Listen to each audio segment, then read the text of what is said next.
ते खाला जी किस टाइम में वाकया पेश आया है? ओ शानी आसान होइया ते बुजू कीता नमाज पढ़ गए दोए जियो बच्चे गए दोए सेरी आए तो ये कितने बंदे आए न? बंदे आए न चार पंज चार जने एक शौकत एक दा शजान दो दा हसन त्रै दा रिजवान चार दा मौलवी रहमान पंज मर्द सन ते पंज जनानियां सन 10-12 बंदे सन माड़िया भ्राऊ अजने साथ ही मारिया ने बाबूरा ने सिरै बिच डांग मेजर बैठे हुए नमाजियां कीतियां ने नमाज नीति इसने नमाज पढ़ने सन पे असरा क्या कीता ने दे पिछू मारिया मौलवी रहमान डंडा हाय लाता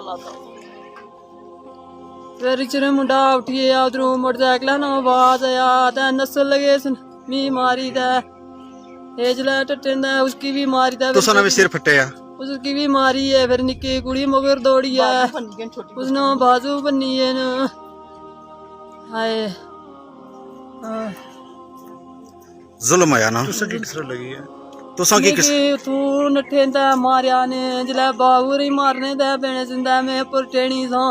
मारिया उस रिजवान ब्लाक चुक्की दे कंधे परू इतनी ज्यादा दुश्मनी किस वजह तू ना बुनियानी नू जड़ी रुसी दे गई है ना